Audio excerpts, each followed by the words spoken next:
What if I told you that Muslims once ruled one of the greatest civilizations in Europe? A land of brilliant scholars, grand palaces, glowing cities, and libraries larger than kingdoms? A place where knowledge was worth more than gold. Paradise called Andalusia.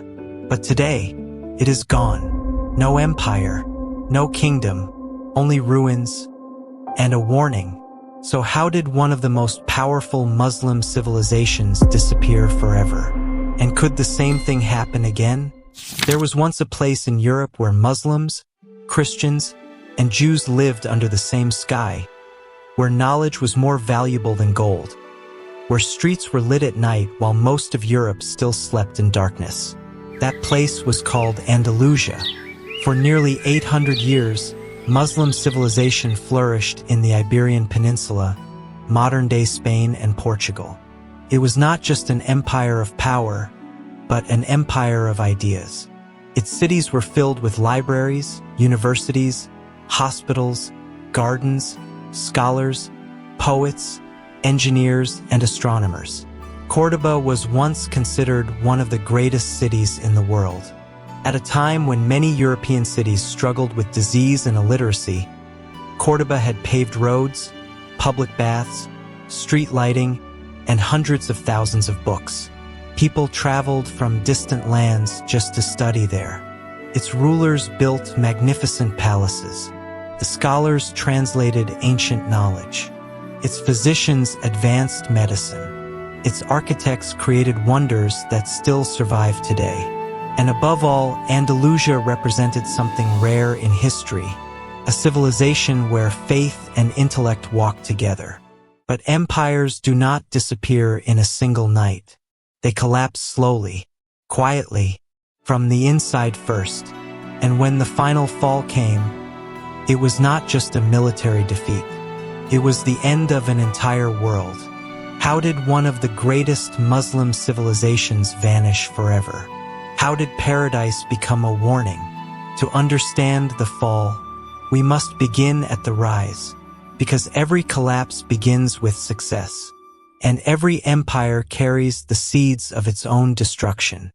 In the year 711 CE, a young general named Tariq ibn Ziyad crossed the narrow sea between North Africa and Europe. He landed with around 7,000 men. Ahead of him stood the mighty Visigothic kingdom of Hispania. Behind him was the sea.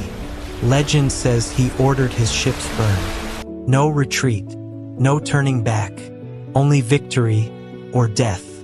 Whether the story is literal or symbolic, the message remains powerful. Tariq and his army moved forward, and against all expectations, they won. The Visigothic king, Roderick, was defeated. Within a few years, much of the Iberian Peninsula had come under Muslim rule. This land became known as Al-Andalus. At first, it was part of the Umayyad Caliphate, but history would soon change everything. Far away in Damascus, the Umayyad dynasty fell. The Abbasids rose to power. The ruling family was hunted. Most were killed, but one prince escaped. His name was Abdul al-Rahman. He crossed deserts. He fled across North Africa. He survived assassination attempts. He lost everything, but he carried one thing with him: vision. In 756 CE, Abdul al-Rahman entered Al-Andalus and established the Emirate of Córdoba. He did not just rebuild power. He built identity. He transformed chaos into order. He planted the foundation of a civilization that would shine for centuries. Under his leadership and those who followed, Al-Andalus became stronger. Not merely militarily, but intellectually. This was not just conquest. It was construction. And the world was watching, because while kingdoms fought for land, Andalusia was building the future. Imagine walking through Córdoba in the 10th century. The streets are illuminated at night.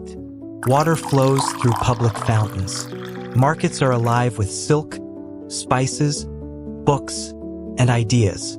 Scholars debate philosophy. Doctors study surgery. Mathematicians calculate the stars. Poets write under moonlit courtyards. This was not fantasy. This was reality. Under Abdul al-Rahman III and al-Hakam II, Córdoba became one of the greatest cities on earth. Some historians estimate its population reached hundreds of thousands, perhaps even close to 1 million. Its library reportedly held hundreds of thousands of manuscripts. In an age when books were treasures, this was unimaginable wealth. Knowledge was imported like treasure.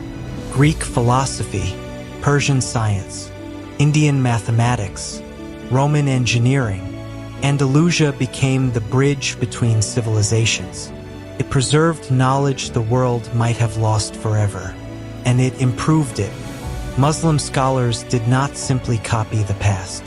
They expanded it. Medicine advanced. Astronomy advanced. Agriculture transformed. Irrigation systems changed farming forever.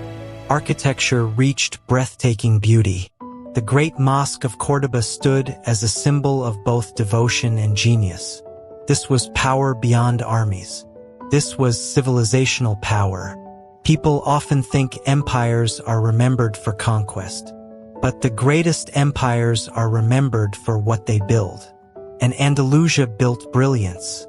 But brilliance can create arrogance. And prosperity can make people forget what created it. Because the danger of success is believing it will last forever. No empire falls at its strongest. It falls when comfort replaces discipline, when luxury replaces purpose, when unity becomes rivalry. And that is exactly what happened. After the death of strong rulers, political stability weakened. Power struggles began. Court politics grew poisonous.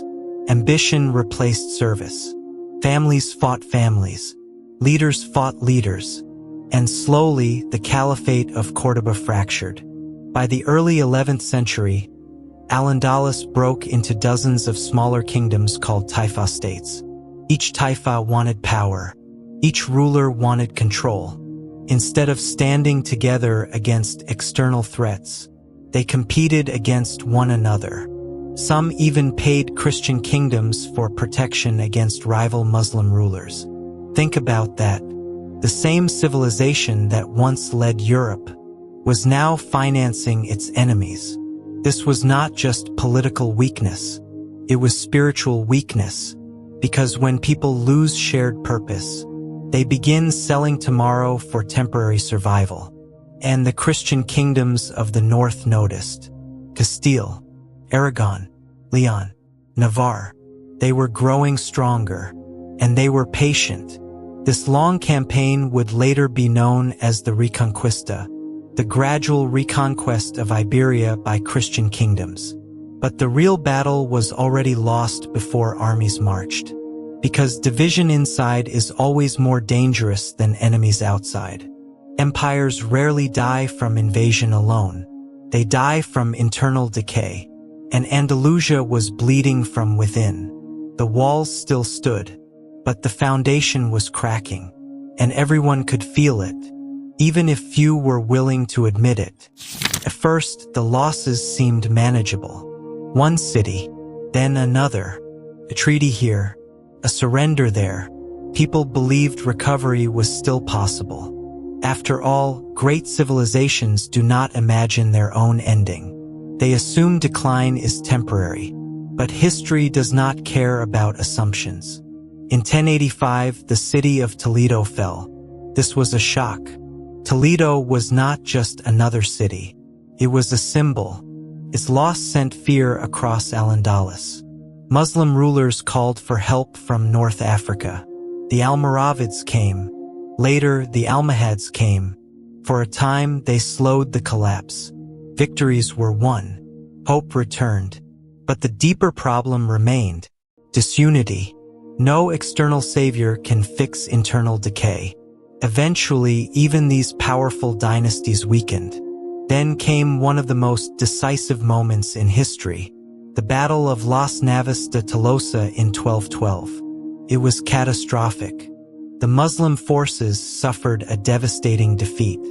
After that battle, the balance of power changed permanently. Major cities began falling rapidly. Córdoba fell, then Valencia, then Seville. One by one, the jewels of Andalusia disappeared. The libraries, the schools, the centers of learning, gone. The empire that once illuminated Europe was now struggling to survive. And soon, only one final Muslim kingdom remained. Granada, the last light, the final chapter. And everyone knew, when Granada fell, the story would end. Granada was beautiful, protected by mountains, guarded by the magnificent Alhambra Palace.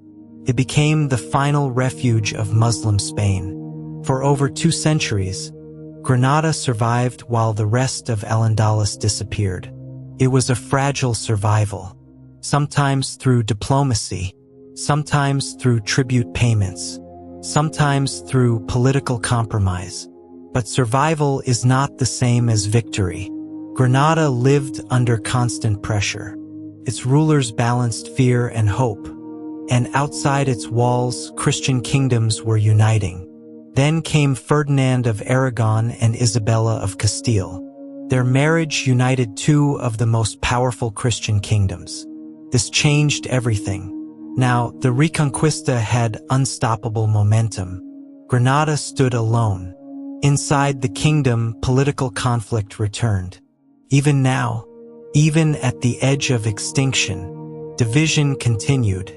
Family rivalries weakened resistance. Leadership fractured, and history repeated its cruel lesson. Internal conflict destroys faster than external war. The final ruler of Granada was Muhammad XII, known in the West as Boabdil. He inherited not a kingdom, but an ending. The siege tightened, resources diminished, hope faded, and in 1492, the inevitable happened. Granada surrendered. The keys of the city were handed over. After nearly 800 years, Muslim rule in Iberia ended, not with one great final battle, but with exhaustion, silence, and tears. It is said that as Boabdil left Granada, he looked back one last time and cried. His mother reportedly told him, "Do not weep like a woman for what you could not defend like a man." Whether legend or truth, the pain behind it remains real. A civilization had ended forever. When people hear the Fall of Andalusia, they often think only of territory, land, borders, political power. But what was truly lost was far greater. A world disappeared. Mosques were converted. Arabic books were burned. Scholars were displaced. Families were forced to choose between conversion, exile, or persecution. The intellectual heart of a civilization was dismantled. And with it, generations of memory. Imagine watching your libraries burn. Imagine seeing your language forbidden. Imagine becoming a stranger in the land your ancestors built. That was the reality for many Muslims after 1492. Some fled to North Africa. Some remained and lived under increasing oppression. Many were eventually expelled. The story of Andalusia did not end with surrender. Continued in silence, in exile, in grief. But history is not only about mourning. It is about meaning. Because the Fall of Andalusia asks a painful question. How does a great civilization lose everything? Not because it lacked intelligence, not because it lacked wealth, not because it lacked beauty, but because it lost unity, purpose, discipline, moral clarity. Civilizations do not collapse when enemies become stronger. They collapse when they become weaker inside. That is the real warning, and that warning is timeless.